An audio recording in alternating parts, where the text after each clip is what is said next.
Eu lembro, Douglas, só que lembrando uma história. Pode falar. Eu lembro que quando eu conheci Jesus, eu tinha muitos amigos. Eu tinha uma vida no mundo bem, assim, terrível. Então, eu tinha bastante amigos.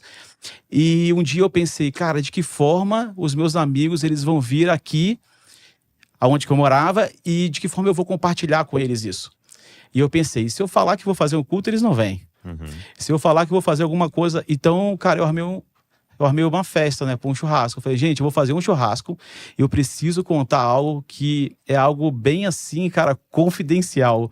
Eu não posso contar isso assim, através de nada, né, de telefone. Eu preciso contar a vocês aqui, né, pessoalmente. E eu vou pagar um churrasco. E os meus amigos vieram, até eu juntaram. Até isso eu ia aí. estar curiosíssimo. Fizemos um churrasco e conversa. É fofoca. Isso aí, carioca, né? Pagode e tudo. Aí juntou a galera e todo mundo, ninguém ali era crente. E durante aquele tempo aí, em algum momento eu parei, né, o churrasco e falei, gente, eu preciso contar algo, né? E eu comecei a contar o testemunho. Primeiro eu contei quem é que Deus é. Então eu comecei a falar sobre ele e depois o que ele fez em minha vida. De onde que ele me tirou. E eu comecei a contar coisas que eles estavam ali vivendo, mas como se eles estivessem, né, cegos, eles não conseguiam, né, enxergar aquilo. E depois eu falei o que ele poderia fazer na vida deles. E é dessa forma que eu aprendi a evangelizar as pessoas. Primeiro falando quem que Deus é, depois o que ele fez na minha própria vida e o que ele pode fazer na vida da outra que está ali. Cara, foi um momento maravilhoso, porque a partir daquele momento ali, alguns amigos conheceram de fato a Cristo, sabe? Começaram a caminhar com Jesus. E eu pude ver isso tudo, né, acontecendo a partir do momento em que o Senhor lhe deu uma estratégia bem simples, né? A gente gosta, né, de churrasco, então convidar os amigos a fazer isso. Então, eu lembro que eu contei pro pastor isso também. E o pastor, ele falou, cara, a gente pode fazer porque isso é simples. E eu falei assim, cara, é simples e... Cara, eu acho que eu posso escrever sobre isso. E eu comecei a fazer algumas anotações. Se eu fosse ensinar alguém a evangelizar, se eu fosse ensinar alguém a começar, de que forma eu começaria? Legal. E o que o Senhor ministrou foi... Tudo começa a partir dessa intenção, né? Do coração, daquilo que está ali dentro. Então, eu comecei a escrever a partir do coração daquele que é grato, a ponto de não guardar somente Jesus para ele, mas agora compartilhar com outras pessoas. Então, Douglas, eu creio que o cara não precisa de fato ser alguém corajoso, sabe? Aquele cara que ele tá acostumado a falar com pessoas, o cara que ele não é tímido, sabe? E tudo. Então, pode começar por pessoas simples. Sim. E eu sou um cara tímido. Querendo ou não, eu sou um cara, né, tímido. Eu lembro que para poder apresentar trabalho, né, em faculdade eu não conseguia. A minha perna tremia, né, tinha toda aquela, né, dificuldade. Mas a partir do momento em que eu me coloquei à disposição de Jesus para que eu pudesse fazer a obra dele, a timidez acabou. Sim. Acabou de fato, assim. Então, eu não tenho hoje problema de falar para 1, para 2, para 100, para 1000, para 5.000 pessoas. Mas começou a partir do momento que eu coloquei à disposição de falar para um. E eu acho, assim, que uma coisa que desperta para essa questão do evangelismo é muito doido, né? Mas é compreender o lado negativo, vamos chamar assim, né? Então, é essa compreensão do pecado e essa compreensão da condenação eterna. Isso aí. É você olhar para os seus amigos, que você está chamando de amigos, né?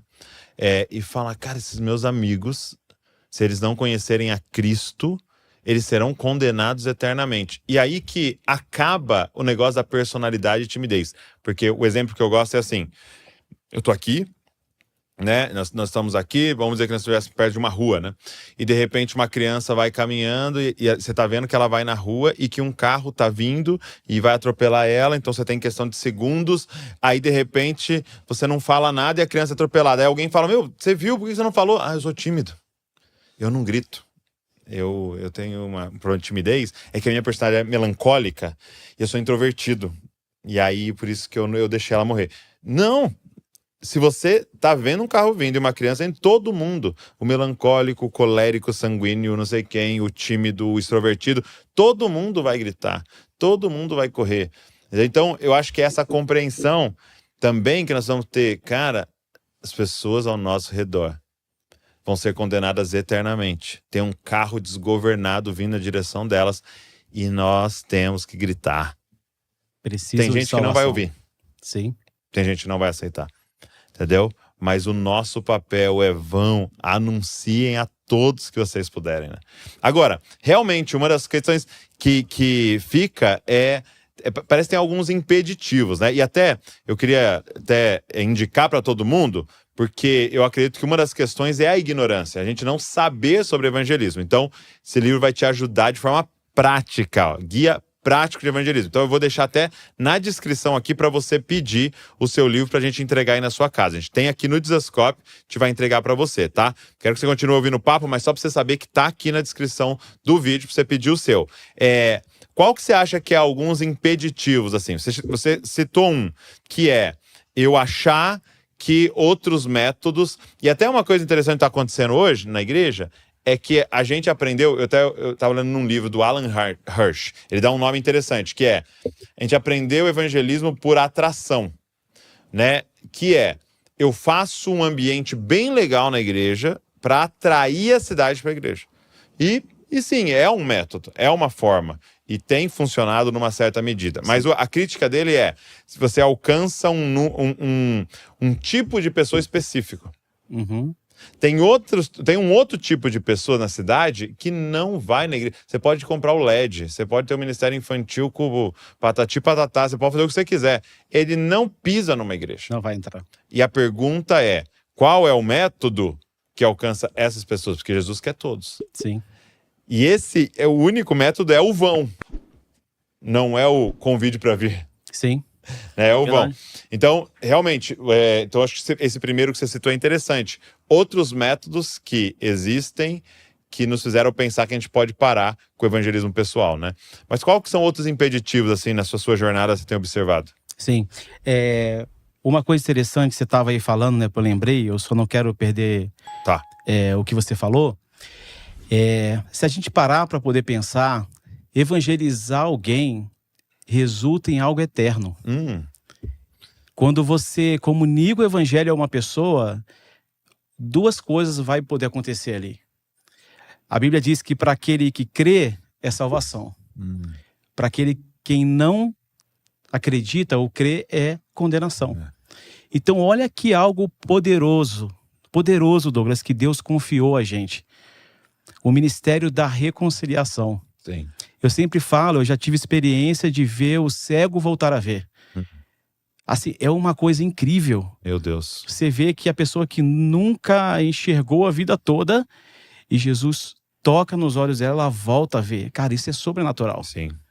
O paralítico andar, a primeira vez que eu vi isso, a sensação eu não sei descrever.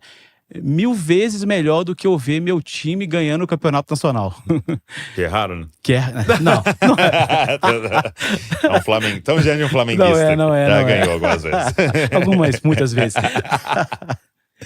Então, assim, você vê um paralítico andar é algo impressionante.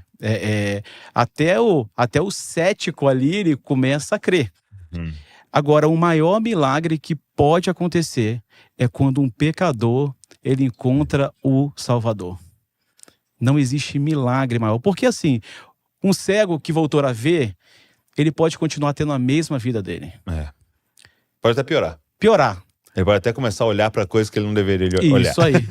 E às vezes até, né, desejar, de falar assim, puxa, que coisa. Mas aquele que conheceu a Cristo, que tem a sua vida transformada. E não só essa vida, né? Não é somente para essa vida, é para uma vida eterna. Então, olha que preciosidade que Jesus confiou a gente. Por isso que não tem como a gente guardar. Eu lembro que um pregador antigo, ele dizia que o mundo está doente, está como se tivesse uma fase, né, terminal, e nós temos o medicamento, né, o antídoto para poder curar o mundo. Mas, infelizmente, está guardado nos nossos armários. Sim. Então, a gente sabe o que fazer. Mas às vezes a gente não o faz. Sim. Quantas pessoas passam por nós diariamente? Nós encontramos no mercado, no ônibus, no trabalho, e a gente não tem coragem ou não rompe com alguma coisa, alguma barreira para poder alcançar essa pessoa. Sim. Então, existe algumas coisas que vão impedir isso. Uma delas é o próprio medo, né? Eu vou citar aqui que o medo, ele impede a gente. Por exemplo, não sei se você já teve isso, mas só que eu já tive muito.